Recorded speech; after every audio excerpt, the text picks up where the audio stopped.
You are listening to the Strong as a Working Mom podcast, episode number 75. Want to hear how to keep fitness simple?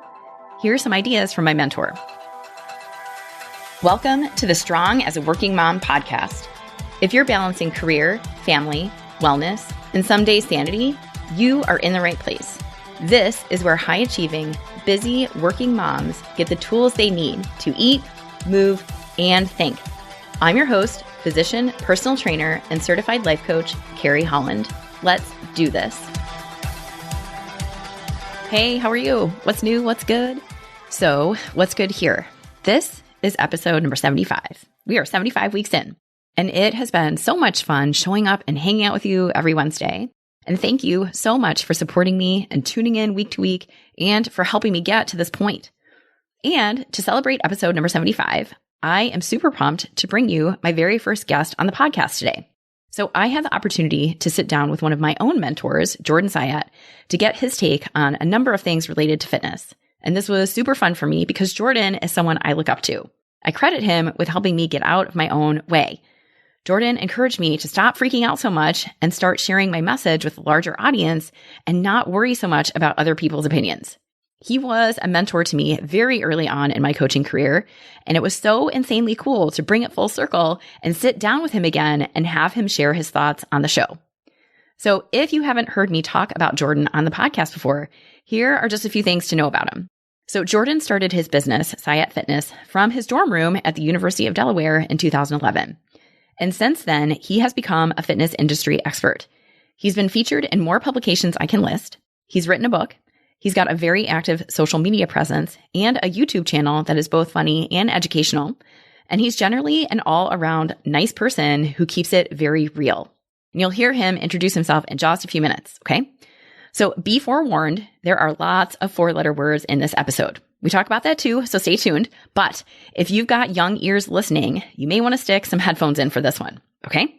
I hope you enjoy this episode, and I hope it not only reinforces some of the concepts I've brought up in the past, but also offers another expert opinion on fitness, with some humor to boot for sure. All right, so check it out. All right, so I am super excited to introduce Jordan Syatt onto the podcast. So I'm going to let Jordan introduce himself in just a minute, but I am so pumped because I don't know if you know this, but you are a very large part of the reason that this podcast even exists. So many years ago, we had a conversation from my basement, and I was very scared even just to start posting on social media. And I remember very clearly you saying, like, if Joe somebody from your high school is making mean and nasty comments from you from his mom's basement, is that going to stop you? And that was years ago. That was before kids, and it still stuck. And here I am now because you've really helped me just get out of my own damn way. So I am so pumped to have you here. And when I started this podcast, I knew that I wanted you to be my first guest. So it's all just happening. So I'm super excited to have you. Thank you so much for being here. I'm stoked. Thank you for having me. I remember that conversation. It's a blessing to be here. It's amazing. Like, what a wonderful opportunity to speak with you again and to like still be in touch after all these years. Like, I'm very excited about it, and I'm so happy that you're making this podcast. I can't wait to be the guest on the 100th episode, and then on the 1000th. I can't wait for it. Awesome. So one of the things that many of my listeners, if anybody has listened to the podcast, they know that I have referenced you before. But for anybody who's not familiar with you yet, rather than me telling about all of your accolades and like pumping you up, I just want you to introduce yourself. And we've all got our titles and whatnots and whatever, but I would really love to hear how you introduce yourself. So just tell anybody who's not familiar with you yet and hasn't heard about you from me on my podcast yet, please tell us about yourself.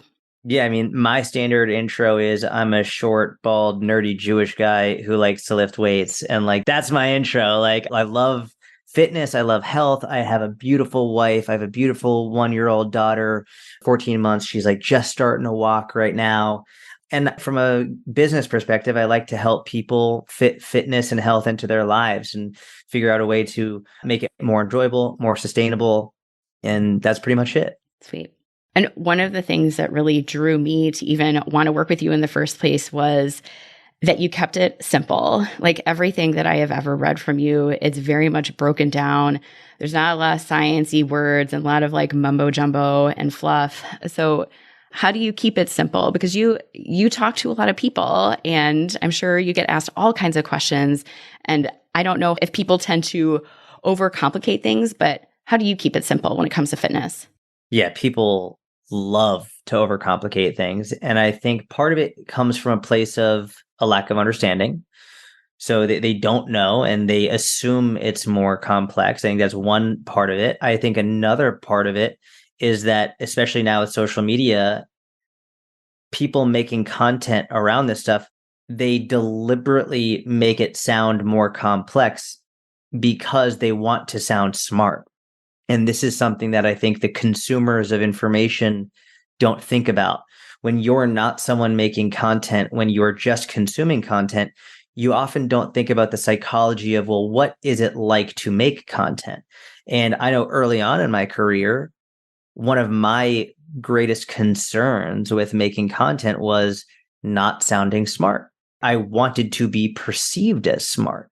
And I think this is why people get nervous when they host a podcast. This is why people get nervous when they start making videos, when they start posting, because they don't want to sound stupid. They don't want to be embarrassed. And so they start getting really worried. And so then, okay, well, cool. How do I appear smart? Well, I'll use these big fancy words and I'll make it sound more complicated. I make it sound like I'm educated and like I've read all these books and know all these terms.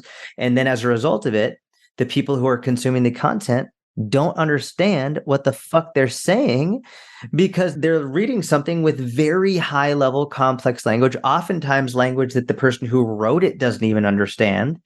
And so it just fuels this fire of complexity and this illusion that you need complexity in order to be healthy, when really it's the most basic thing in the world. Walk more, lift weights a couple times a week, drink water, have fruits and veggies. It's all of the most common sense things we all know. But then when you got assholes on social media saying like, you need it, it's only carnivore and like, don't ever have vegetables because they're killing you. Or it's like fruit's going to make you fat because sugar, or it's like oatmeal's bad for you, or fish is bad for you, or whatever it is. Like something is always bad for you. There's always going to be someone saying this is bad for you. So it's easy to overcomplicate it when the reality is health and fitness is very simple, very basic. It's not easy, but it's very simple. No, I love what you just said because I tend to make the distinction between easy and simple because I'm a scientist. I like the science. Some of my listeners are scientists. We like to get into the literature. We like to look at the studies, the randomized controlled trials and all of that. But really, over and over again, the message when you boil it down is the same. It doesn't have to be complicated. And while it's simple, like the easy part doesn't like it's hard. It's really a challenge. So one of the things that you didn't say that I'm going to toot your horn here a little bit is that you're an author. You wrote a book. I did write a book. It's called Eat It, and it was co-written with Mike Vacanti, who's also awesome. So if any of you are listening, please check it out because it's excellent. But one of the things that you talk about early on in the book is self-efficacy, which is like totally speaking my language. So what's your approach to building self-efficacy? Because I mean, even in my work over the years, I started out as straight up fitness coach. This is how you do deadlifts. This is how you do this. This is how you eat. And then I realized nobody's doing the things. Nobody's doing it. And then I realized partly with your help was that it's self-efficacy. It's the belief in your ability to get the thing done. So what's your approach? Because you work with thousands of clients, thousands of people. How do you help them realize their own self-efficacy? Because really for me, that's where it's at. That's where it all starts. So how do you help them do that? Yeah, I mean, I think you're hitting the nail on the head. I love that you're talking about this, especially so early on in the conversation, because I've done, and no joke, thousands of podcasts. From 2018 to 2023, I did between 2 to 4 podcasts a day, every day, 5 days a week. So like I've done thousands, and the number of people who've asked me about self-efficacy is less than 10 probably. And the number who've asked me in the first part of the conversation is probably less than 5. So I love this because I think it is the most important, especially coming on the back of it being simple, but not easy. Well, why is it not easy? It's not easy because of behavior. It's not easy because of when you practically apply these things, it gets difficult. Changing the habits that you've had your whole life is very difficult. And changing self-limiting beliefs that you've had about yourself your whole life is very difficult. So you can know what to do, but actually putting it into practice is very challenging and overwhelming and anxiety producing and worrisome. So finally getting back to the question, well, cool. How do we improve your self-efficacy? Number one, self-efficacy, like you said, is basically the belief that you have in yourself to do what it is you say you want to do. Like, do you believe that you can lose weight? Do you believe that you can be consistent in the gym? Do you believe that you can eat well with your nutrition? Do you believe these things? If you don't believe in your ability to do it, then you're not going to do it. You won't. And that's the unfortunate truth. And I think anyone logically can understand that. If you don't believe it, then why, if you don't believe that you can do well with your nutrition, then why would you bother spending time going to the grocery store and getting all of these foods that you probably aren't going to eat anyway and spending all of the money on them and all of the time and all of the energy? Why not just order Chick-fil-A? Like, it's just much easier. Why not just get the waffle fries? They taste better, right? It's like, why not? Why would you pay the money to go to a gym? Why would you take the time to put yourself in an uncomfortable situation, to be self-conscious in front of other people, working out in the gym and sweating and self-conscious of yourself if you don't think you're going to do it anyway? If you don't think it's going to work, why would you do it? You wouldn't. And so you need to believe in your ability to do it, or else it's just not going to happen. So again, how do we actually increase it? There are many ways, but I think the best ways that I learned while I was coaching people in person, especially from the perspective of working out. Nutrition, I think I learned more online because communication happened every single day, emails with one-on-one nutrition clients. But with exercise, I'll never forget. This is one of my first experiences coaching just a regular person. She was a woman. She was in her late 30s, early 40s. She was very overweight and she was petrified to come into the gym. She was petrified. And this is something she tried off and on and off and on and off and on for years, like I think the vast majority of people. And I remember I told her, I was like, by the end of today, you're going to lift 100 pounds. And she gasped. She was like, absolutely not. There's no way. There's no way I'm going to lift 100 pounds. I was like, I promise you, at the end of today, you're going to. And she was almost hyperventilating with excitement and disbelief, which anyone who knows, like 100 pounds might sound like a lot to someone who doesn't know this, but 100 pounds, like women can lift 100 pounds. It's not fucking crazy. Like you can do it. Like I guarantee you can lift 100 pounds. The vast majority of people can do it, especially adults, but it sounds like a lot. So for me to just tell this woman who's been struggling with her health and fitness, struggling with her strength training, struggling with exercise, struggling with her self-image, that she's going to be able to lift 100 pounds in that day, it was very exciting. And I built it up. I was like, you're going to lift 100 pounds. And so I started having her do kettlebell deadlifts. And started off with like a 16 kilogram. And then I went up to like the 20 kilogram and then the 32 kilogram. And I'm never telling her how much weight they are.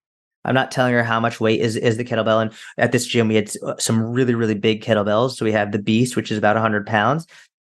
And finally, I'm like, okay, you know what? All right, so before we get to the 100 pounds, I'm going to just try to do this one.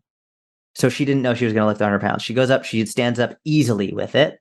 And she put it down. And I was like, you just lifted 100 pounds. And she was like, what? I was like, look at it. Look at the weight. And she looked at it and it was 100 pounds. And she started crying. And then she went home and then she made a big Facebook post about how excited she was and how exhilarated she was. And that became a habit that she could stick to, like she had never stuck to before, because she finally was able to accomplish something that showed her she could do hard things, that she could stick with it, that she was strong. She was stronger than she actually thought she was. And so when it comes to increasing self-efficacy, it's number one, you have to be willing to push outside your comfort zone, that you have to be willing to do that, knowing that the reward on the other end will be a greater belief in yourself for accomplishing that task. Damn straight. Damn straight. But one of the other things I want to ask you about is that I imagine this probably comes along with it is failure, right? Like you said it, like when you push outside your comfort zone, when you do things that you're not used to, there's going to be some failure. And I work with a lot of women who are not used to failure, like at all. Like they didn't get where they are by getting C's. Fine. So what is your approach with your audience, with yourself, when you encounter failure? Because often what I find is that we take an all or nothing approach and we make it mean that we're horrible and we're never going to do anything and it's never going to amount to anything. And then they give up. So what's your approach? Yeah, it's a great question. It's something that early on as a coach, I really struggled with.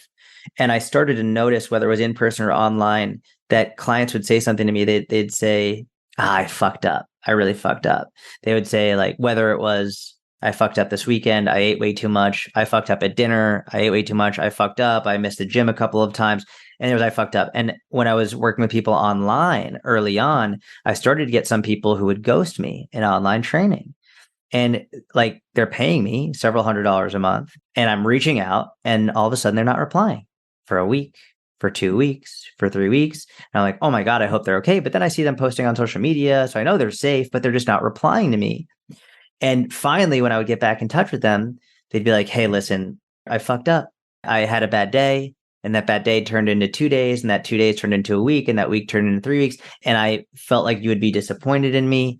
And so this happened so many times that I actually made a video course that I would send to my clients as soon as they signed up with me. The first video course was titled, You Can't Fuck This Up.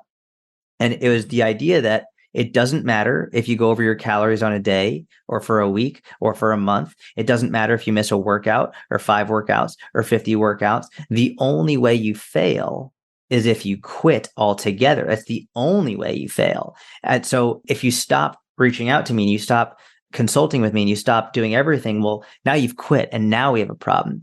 But you go over your calories one day, like who cares? My wife made pancakes this weekend. I had like 1,800 calories by 9 a.m. Like it's not a big deal. And then I continued to eat throughout the rest of the day. Cool. Like I get back on track. Not a big deal. That when you quit, that's when you really mess up. So, I mean, people spend their whole lives, 30, 40, 50, 60 years, never working out, never eating right. They get very, very overweight. And on a dime at 60 years old, they're like, I need to make a change. They start exercising, they start eating well, they start sleeping well, they start paying attention to their health. And all of a sudden they lose 75 pounds and they change their life forever at 60 years old. They haven't done it for their whole life. And you're going to tell me because you took a fucking weekend off or you had a week vacation and you ate too much that you ruined everything? Like, get out of here. It's ridiculous. So talking about this and helping them understand how ridiculous it sounds, the very famous quote, if you got a flat tire, you wouldn't get out of the car and slash the other 3. Right? You'd figure out a way to fix that one tire and keep going. Why are you slashing your other 3 tires? Just fix it. Absolutely.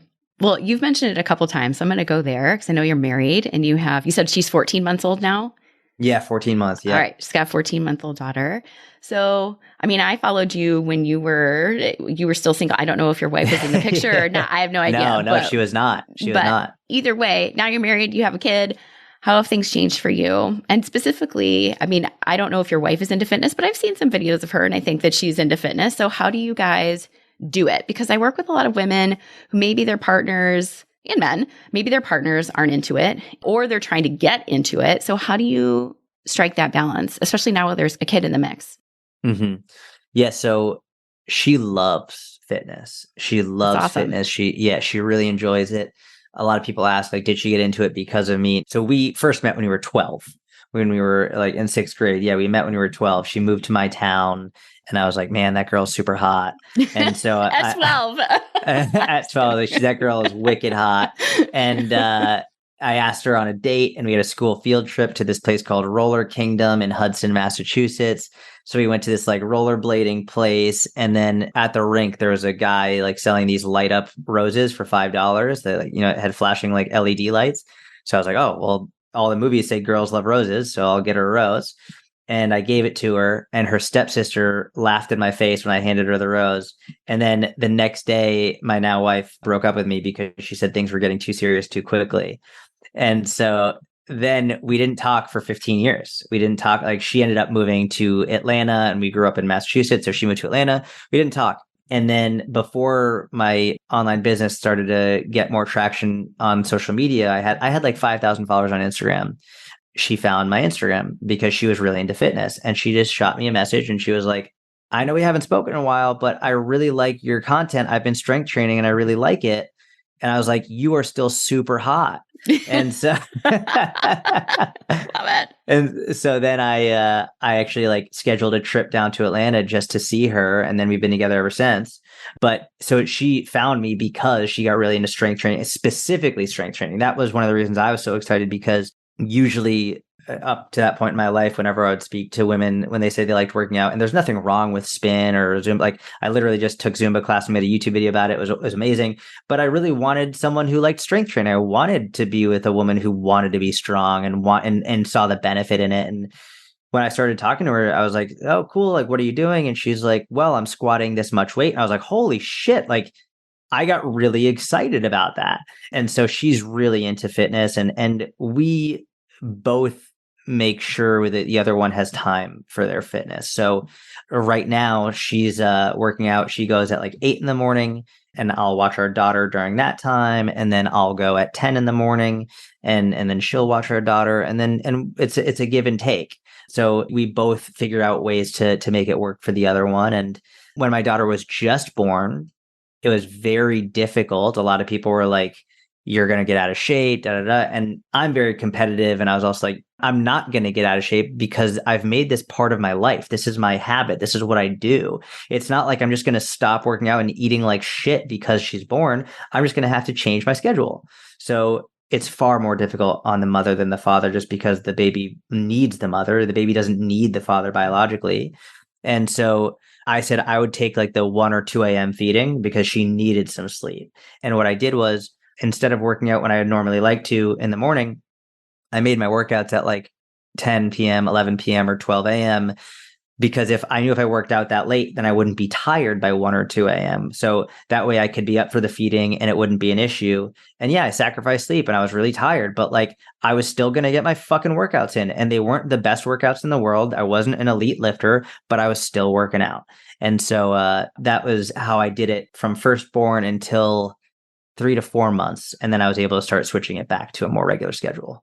I mean, everything you're saying, you're kind of screaming to me like identity. Like, you clearly are somebody who exercises, obviously, like you've built your like identity around it. You're somebody who exercises, and you've made the shifts when you had your daughter. Like, you made shifts and you're like, okay, I'm somebody who gets his workout done, like whether it's at 10 o'clock or midnight or whatever. And I remember seeing those videos of you at midnight in your gym, but you made it happen because it's important to you. Like, and that just, I mean, that's how it's done. I mean, that's how it happens. And maybe there were days it wasn't perfect, but you still got it done. And it sucked. It sucked. Like, I didn't like it. Like, and I tried to make that very clear when I'd be like, I really don't want to do this right now. But what's the alternative? The alternative is not doing it for several months and then me feeling way worse. So I'd rather get a B- or a B workout in than not do it at all. Oh, yeah. So speaking of your daughter, so, I mean, you do a lot. You have impacted so many people's lives. And someday she's going to look and be able to see like, hey, my dad does this. So when she looks back and sees your videos and sees all the things you put on Instagram and reads your book and sees all of the videos, what do you want her to know when she looks back on all the awesome work that you've done? I want her to know that I cuss a lot, but she's not allowed to until she's out of the house. My parents cussed a lot in the house, which is now very clear in how I do it. But yeah, same here. Oh my gosh. Oh, I'm the one with the potty mouth. Oh my God. So thank you. No, I'm glad to hear you say that. Thank you. No, I think, it's funny.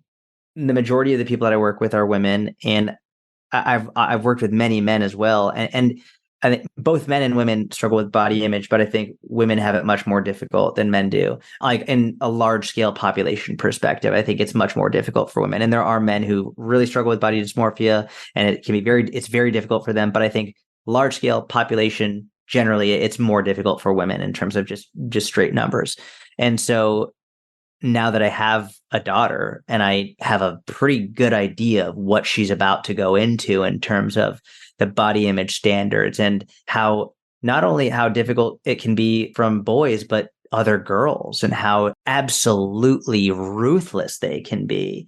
I really want her. One of the things I'll try and do is try and get her connected and reading information from women who went through it, and not even necessarily me. Because I feel like, kids are like, oh, you're my parent, whatever. They don't really care. I'll try and get her information from women who aren't her parents, who have gone through it and have spoken about it. Because there are really some amazing women in the industry who have gone through it. And so I think the best thing I'll be able to give her is access to those other people who've lived through it and experienced it. And yes, obviously, I'd love for her to see my thoughts and experiences, but I know how kids are. It's like, if it's your parent, like, it doesn't matter if I'm the president, I'm still just your parent. Like, so whatever, So I think being able to have access to people who have lived through it and had the experience of a young girl going into a woman will hopefully give her more perspective and help, because she's going to go through those tough times that we all do as humans. There's no way to avoid it. And I think going through those tough times is what makes you a better human.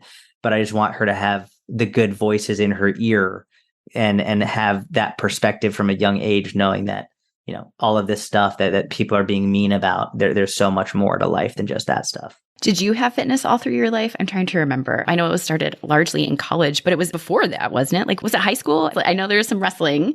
Yeah. So I started wrestling when I was 8. So my family is very unathletic. They're Ashkenazi Jews. Like, there are not that many Ashkenazi Jews who are like high level athletes, or it's like my entire family is doctors and lawyers and professors. Like, fitness was not what my family did. I was the black sheep of the family. And also I was in special education. So not only was I like just focused on sports and athletics, but also I hated school, and everyone in my family was like, well, that's not good. Like, you've got to, everything was about higher education and all of that. So fortunately, because I was very athletic from a very young age, my mom actually put me in gymnastics when I was 2, which I think was probably one of the best things she could have done. That was like, I don't know why she thought of doing it. She did not do it with my brother, but I went in gymnastics at 2, which we just enrolled my daughter who's 14 months in gymnastics, and she's going to start it next week. I think it's the best thing a young kid can get into from a really young age. But then I think that gave me a base of athleticism, of balance, of coordination, kinesthetic awareness that then also helped me. And I always loved sports. Sports was what I was good at, and academics was what I was bad at. So I went even deeper into sports. And by the time I started wrestling at 8 years old, that's like, I just sports, wrestling. And so I've been doing it forever. That's really just all I've really cared about. Well, I'm totally switching gears here, but I'm going to run with it. But I recently listened to a podcast where you described yourself as a coach and then as a personal trainer, and you didn't use the word influencer. And I don't even know how you feel about that word and what you consider yourself, whatever. I guess that's neither here nor there. But I mean, I think of you as somebody who is important in the fitness industry. And what do you think your role is within the fitness industry, and especially with so much junk out there? I mean, I've seen you debunk a lot of stuff and go to bat for what you believe in and kind of go after things that you didn't believe were true, like when other people are posting things you just flat out did not believe in. But what do you think your role is? Because you have so many people. I mean, you have a lot of people watching what you do. So what do you think your role is in that within the fitness industry? Yeah. So I think in my mind, I have a number of roles. Number one is I want to help people believe in themselves. I think whether it's fitness or otherwise, and that's why I was so glad you brought up self-efficacy so early on, is if you can instill people self-confidence within people and teach them how to build it up themselves, you give them a life far more than just simply teaching them how to deadlift, far more than teaching them how to eat well. Like, you give them the opportunity to be who they want to be and have the courage to actually chase that. And whether that's saying hello to that woman that like you find really attractive and you have a huge crush on her and you want to get her number, like taking that opportunity, or if you're a young woman at this job or whatever, like, and you want to go for the promotion, building up the confidence to say, you know what, I want to get this promotion. I want this raise, whether it's like someone's being rude to you and you need to stand up for yourself and say what you believe, like whatever it is. I want to give people the ability to believe in themselves and do the things that are really difficult. I think another separate but equally important thing is I want to teach people to become critical thinkers. I think especially in school, so much of my upbringing in academia, I look back on with contempt and resentment for the way that the school system taught. And I was told that I wouldn't do very well because I was in special education. And looking back, like a lot of these teachers are like, they like, geez, they didn't understand. They looked at their one way of teaching as the only way to be successful. And I'm like, there's so many other ways to be successful. Just because you get an A on a test or multiple tests doesn't mean you're going to succeed in life. Just because you're failing these tests doesn't mean that you're not going to succeed. And I think that one of the things that I would have loved to include within schooling was more critical thinking. So much of schooling nowadays, I feel like, is just memorization. You just memorize this and that's school. But what about learning how to critically think about, okay, we're presented this information. Let's talk about what you agree with, what you disagree with, and then let's steelman it and let's run it the other way. And then let's try and run it the opposite direction, and having debates and critical thinking and learning research. And and having difficult conversations. So I think that's one thing that I would love to help people do is be better at critical thinking, because again, that improves everything in life. It helps you disseminate information online and help you understand, okay, well, that sort of sounds ridiculous. Let's look into it a little bit more. So I think those two things, like even, well, it applies to fitness, it applies to everything. And those are probably the two major things that I want to help people improve is their belief in themselves and then being able to be really solid critical thinkers. I think part of what I really love about how you work is that you do all of this and you do it with like Harry Potter references and loads of 4-letter words, and you wear wigs and you make crazy videos and you end your posts with like penis. Like, how did you flex that muscle to become so unapologetically real? Because so many of the people that I work with, even me myself, struggle and still do struggle to put our full selves out there. I mean, I don't know how many people I work with that tell me they feel stuck in one way or another, whether it's in their career or their relationships or just wanting to be more, and they don't. But you just go out and do it. And it's so unapologetic. And I don't know if that's just always how you've been. Like, I don't know if you started out that way. I don't know what your very first post looked like. I'm not sure. But how did you get that way? Because I think that there are loads of people out there that are thinking to themselves, damn, I wish I could be the way he is. I know I'm one. Yeah. Yeah. So I think, number one, thank you. I appreciate that a lot.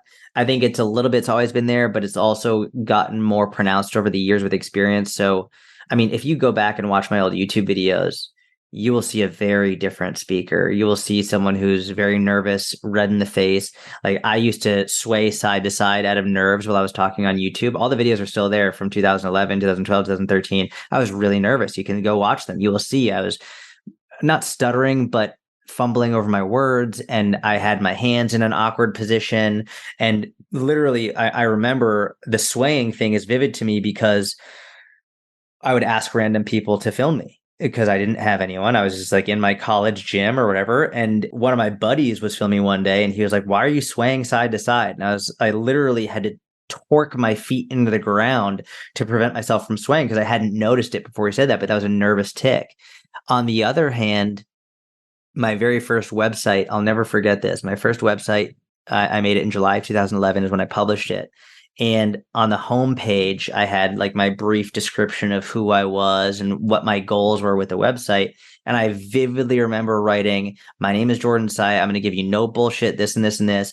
And if you don't agree with me, like, I don't give a fuck." I vividly remember. And the reason I know this is because my mom was so mad.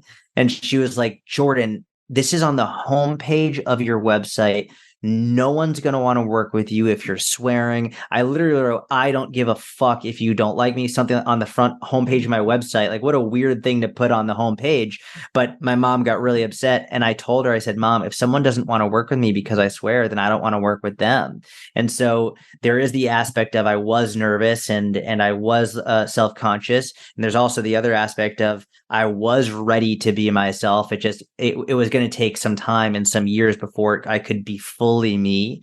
And I think it probably took about 5 to 6 years before I truly got to a point where I could be on video and on camera. Because I think that's the ultimate when you can be on video. It's easier to be yourself written behind a keyboard when you're writing an article and no one has to see you. You can edit the article and change it. But when you're on camera and on video or doing something live, that took me a much longer time. But I mean, again, I've been doing 2 to 4 a day, every day, 5 days a week since 2018 for podcasts. So I have a lot of experience and practice doing it. And there have been times where I've said things that I've regretted. But one of the greatest things that I've realized, when I watch politicians, and I think everyone can relate to this, if a politician makes a mistake, all I want them to do is just say, "Oops, I fucked up, made a mistake." I just want them to own it. But they always blame it on the other side. They're always like, "Well, it was this person, it was that." And I'm like, can't you just take responsibility for fucking up? And I realized, what if I just did the same thing? If I said something I shouldn't have said, if I make a mistake, how about I'm just like, you know what? Like, oops, that came out wrong. Didn't mean that. I apologize. And I think people really respect that as opposed to either digging my heels in or whatever. It's like, listen, we all fumble over our words at times. We all say things we regret. We all do things that we aren't proud of. It's like, cool. It is what it is. So like, I'm just going to be as much me as I can. And if I fuck up, I'm human. One of my mentors calls it gag and go. I mean, you have to gag and just do it anyway. And I really love that. And I have to remember that and remind myself of that sometimes because I still feel like I'm standing in my own way on a lot of things. But okay, so another question. So a lot of the people I work with are pretty exhausted. They know how to work hard. They know what to do, but a lot of them have left their fitness sort of by the wayside as a result of like working really hard, getting the career, establishing the family, having the kids, whatever. And how can they make change as easy as possible? Like, what do you think is the way to get started and to make it as easy as possible? Yeah, I mean, the first thing, just walking. It's just movement. I haven't seen this movie. I don't know why this popped in my head right now. Have you ever seen Legally Blonde? Yeah. Remember when in that quote where she's like, she exercises and exercise gives you endorphins and endorphins make you happy and happy people don't kill their husbands. They just don't. It's one of those things that it's comical because it's true. I think the best way to make yourself a happier individual, never mind healthy, is just movement. And I think most people radically underestimate how much better they'll feel and how much more productive they'll be and how much more they can do if they just go on a walk. They just get some steps in every day. And if you live in a place where it's sunny outside, great, go out, get in the sun. It's amazing. If not, I think the best investment I've made is a $300 walking pad that I got in March of 2022. It's made getting 10,000 steps a day just unbelievably easy. And I can have it in my apartment if it's cold out or whatever it is. And I can get steps in any time of day and it's super quiet. Like, just walk, just move. And obviously, this is not all encompassing. I would love for you to do strength training. I would love for you to stretch. And I'd love for you to do some more endurance work. I'd love for you to do some sprinting every now and again. But if you don't know where to start, I think the most impactful thing you can do, the most bang for your buck, the lowest hanging fruit with the highest reward is just walking. So, I mean, you mentioned this before about how fitness has always been a part of your life. How is it important to you now, especially now that you've got a wife and kids and a successful business to run? Like, what place does fitness have for you now? Yeah, I mean, the biggest thing is I just want to feel good and I want to be able to play with my wife, specifically play with my kids. Like, sometimes I'll screw around, do jujitsu on my wife, but she hates it. So you mainly play with my kids. My daughter is so funny. She loves to be scared. Like, she loves when I scare her if I chase her around. And so like if I'll take her and I'll throw her up in the air. So we'll do this thing where I'll be in the garage and she'll be in the yard and then I'll run at her and she gets super excited and then she'll crawl to her mom and I'll grab her and I'll throw her up in the air and she's losing it, laughing really hard. But like I'll do this for 30 minutes straight and I'm running and I'm throwing and I'm bending over and thank God I feel really good. I don't have back pain. I don't have joint pain. But I know many of my friends my same age who I've known since I was young in elementary school, middle school, high school, they can't do that.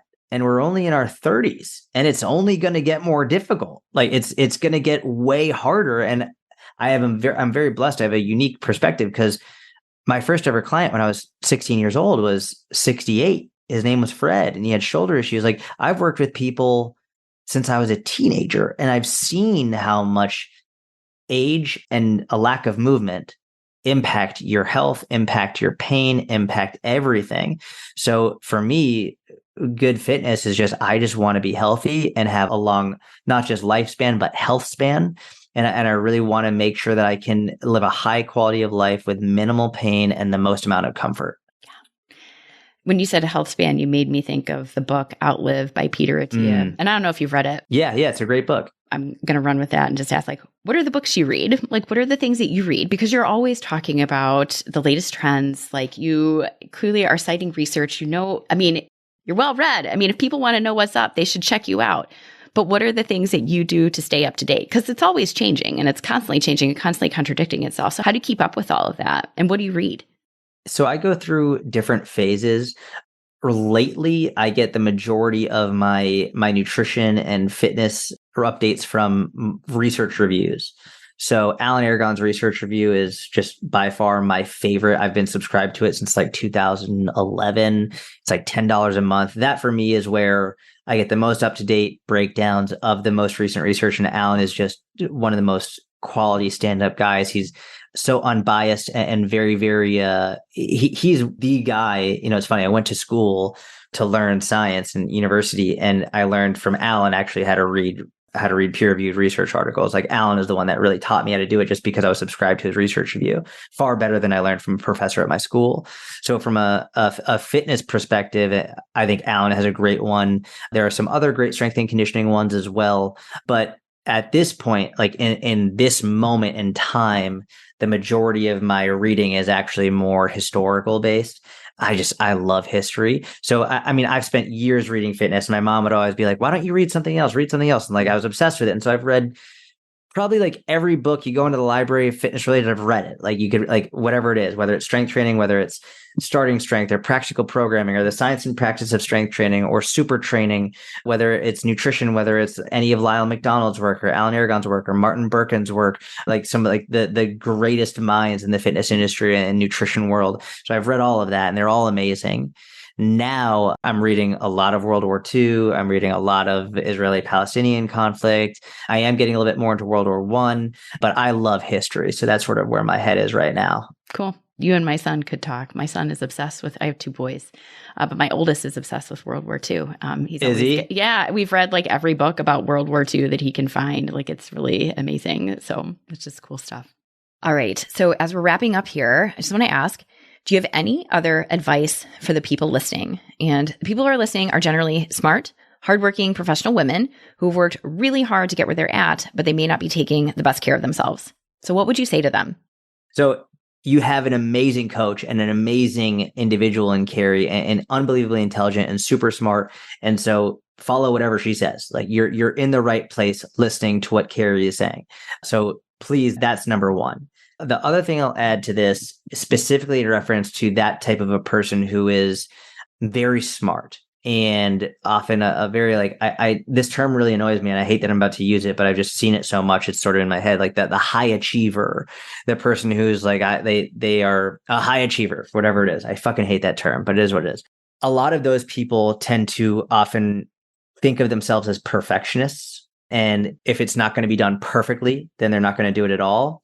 And they are looking for the best workout program and the best nutrition program and the best this and best that. And in pursuit of the best and the perfect, they end up not doing anything. They end up because, well, this isn't as good as it could be, or, you know, maybe they didn't hit their macros perfectly or whatever it is, and they just give it up altogether. One of my favorite sayings is anything worth doing is worth doing poorly. A lot of people think like anything worth doing is worth doing like perfectly, but it's like, number one, you can't do everything perfectly. It's impossible. But also if you're that high achiever person, right? If you're that individual, I guarantee you didn't get to where you are by doing everything perfectly. You got to where you are by fucking working hard, period. And when things got tough, you kept working hard. And when you made a mistake, you just rectified it and got back on track. So if it's worth doing, it's worth doing a C- on like I spoke about earlier. Even if I had a C+ B- workout, it's better than not doing any workout whatsoever. So get this idea of perfectionism out of your mind, because the reality is that's just an excuse to not do it at all. Perfectionism is an excuse. You know you're not perfect in everything, but you still do other things not perfectly. So why are you using that as an excuse to not do this? Right? You're not perfect. No one's perfect. Stop using it as a justification. Just fucking do what Carrie says and you'll be fine. Well, and I do think that the perfection totally gets in our way. And then we perfection ourselves into like procrastination and just not doing anything at all. But I think the sooner you can get out of your own way and the faster you mess up, the better. So no, I agree. Well, okay. So I know you just said a lot of nice things about me, but how can people find you? Where can they find you? Tell us about your inner circle. Tell us like, how can people work with you and find you? Yeah, I'll just say, listen, if you want to follow me, I have my own podcast, the Jordan Syatt Mini Podcast. Instagram, Syatt Fitness, SYATT Fitness. I'm not going to give a pitch for any of my coaching programs or anything. If you find my content and you like it, you're welcome to, but you don't need to because you've got the best podcast information with Carrie. So you don't need my shit. You've got her. So if you want to follow me, you're welcome to, but you've got everything you need with Carrie. Awesome. Well, I really appreciate it. And I appreciate you being my first guest on the podcast. It's been awesome. It's been really great to just talk with you and just catch up with you and see you. And I can't thank you enough. It's been great. Thank you. It's been amazing seeing you. Thank you. I appreciate you. I hope I get to see you soon in person, but thank you. And this was fantastic. Awesome. Thanks, Jordan. Of course. If you like what you've been hearing, please review the show. I would love to get your feedback and ideas. Your suggestions have inspired episodes and will help me make the show better for you. And share this podcast with a friend. Text a show link, share a screenshot, or post a link to the show on your social media. And be sure to tag me at Carrie Holland MD on either Instagram or Facebook so I can follow along and engage with you. This is how we get the word out to other working moms who want to feel strong inside and out. If you know someone who wants to feel better or eat and move differently, but she is too tired or too busy, it is time to change things up. And you know, making that change starts with how you think. And that is what we do here on the Strong as a Working Mom podcast. I'll see you next week. Thanks for listening to Strong as a Working Mom. If you want more information on how to eat, move, and think so you can live in the body you want with the mind to match, visit me at carriehollandmd.com.